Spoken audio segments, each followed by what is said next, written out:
वो राहत इंदौरी की शायरी तो आपने सुनी होगी कि लगेगी आग तो आएंगे कई घर जद में, यहाँ पर सिर्फ हमारा मकान थोड़ी है। कुछ ऐसा ही हुआ है न्यूज़ 18 के साथ, जिसने दिन रात सिर्फ आग परोसी है, दिन रात सिर्फ नफरतें लगाई हैं। जिसके बाद ये तो होना तय था, न्यूज़ 18 के साथ हुई। अब उसके पत्रकार पर जानलेवा हमला हुआ, और ये किसी मुस्लिम ने नहीं किया, ये किया है जगराता कराने वाले वहाँ पर जो लोग मौजूद थे जगराते के अंदर, उन लोगों ने।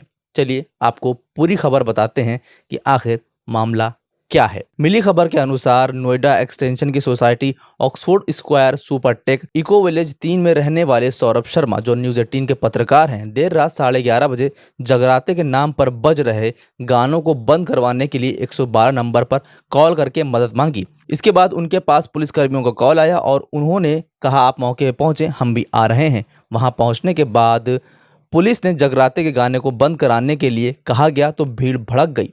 साथ ही जगराते के आयोजक ने कहा कि पुलिस ने उन्हें रात भर लाउडस्पीकर बजाने की अनुमति दी है। तो सौरभ ने कहा कि आप मुझे अनुमति पत्र दिखा दें।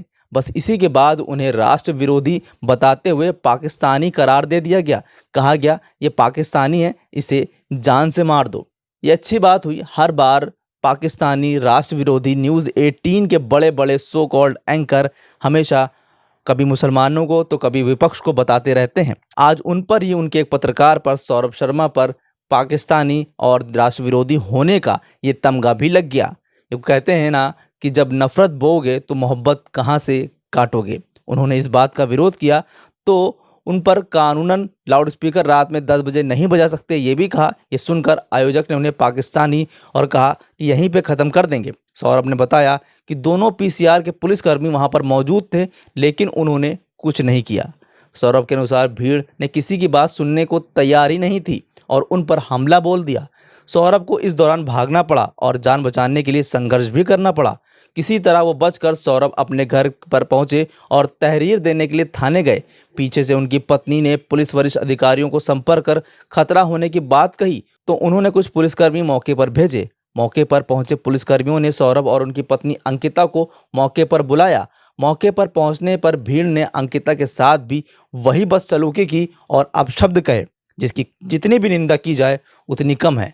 ये कैसे भक्त हैं, कैसे जगराता कराने वाले लोग हैं कि एक महिला को ऐसी ऐसी धमकियां देते हैं, कहते हैं कि कपड़े उतार कर तुमको नंगा नचाएंगे। ये किस तरह के अल्फाज यूज़ करते हैं। ये कौन लोग हैं जो जगराता के नाम पर, कभी रामनवमी के नाम पर जहर फैलाते हैं।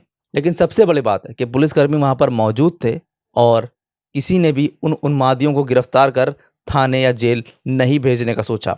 बस बीच बचाव कराते रहे, समझाने का प्रयास करते रहे।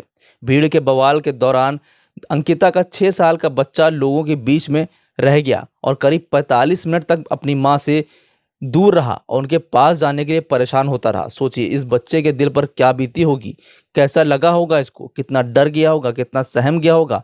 ना तो भीड़ समझने को तैयार थी और ना भीड़ ये जानने को तैयार थी कि वो गलत कर रही है। सौरभ के अनुसार उन्हें तहरीर की वारदात तुरंत देर रात 12 बजे बिसरख थाने में दी थी, लेकिन इसके बावजूद भी सोमवार को पुलिस का मामला दर्ज करने के लिए टालती रही। सोमवार करीब शाम 3 बजे बिसरख थाने के पुलिस अधिकारी सोसाइटी पहुंचे और सीसीटीवी फुटेज का रिकॉर्ड किया और वरिष्ठों की बातचीत पर हमला दर्ज किया जाएगा, ये कहकर वहां से चले गए। अब आप सोचिए, जितने भी सो कॉल्ड एंकर हैं, चाहे वो अमीश देवगन हो, चाहे वो अमन चोपड़ा हो, दिन रात कितनी नफरत परोसते हैं। ये नफरत की असर था कि उनके ही पत्रकार सौरभ शर्मा को इस तरह की चीज़ का सामना करना पड़ा, इतनी नफरत भरे लोगों का सामना करना पड़ा, जबकि वो लीगल बात करने गए थे। मस्जिद से जब लाउड स्पीकर की बात करने की बात आती है कि मस्जिद से लाउड स्पीकर उतार दो, तो अमन चोपड़ा, अमीश देवगन सब लग जाते हैं। अजान क्यों होती है, ये क्यों होता है, वो क्यों होता है।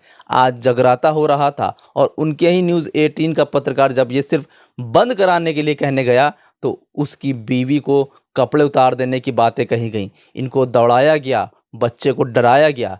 मगर अमीश देवगन हो चाहे अमन चोपड़ा हो, इनके मुंह से एक अल्फाज तक नहीं निकला, एक ट्वीट तक नहीं हुआ। उल्टा ट्वीट क्या करते हैं अमन चोपड़ा, कभी सुना है कि हिंदू मोहल्ला हिंदू गली, कभी हिंदू मोहल्ले में पत्थरबाजी, हिंदू गली में उकसाने पर हमला, नहीं सुना तो मुस्लिम मोहल्ला या मुस्लिम गली क्यों। तो अमन चोपड़ा को बताइए और अमन चोपड़ा आप खुद देखिए कि ये जहाँ कुछ हुआ, ना तो वहाँ मुसलमान की गली थी, ना तो वहाँ पर मुसलमान थे, वहाँ पर हिंदू गली थी, वहाँ पर हिंदू थे, वहाँ पर जगराता हो रहा था। और ये सब कुछ हुआ है आपके पत्रकार के साथ। जब आप नफ़रत बांटोगे, नफ़रत परोसोगे, तो आपको भी एक दिन उसी नफ़रत का सामना करना पड़ता है। फिलहाल आपका क्या कहना है इस पूरी खबर पर हमें कमेंट करके ज़रूर बताइए। बाकी देखते रहिए इंडियन पत्रिका।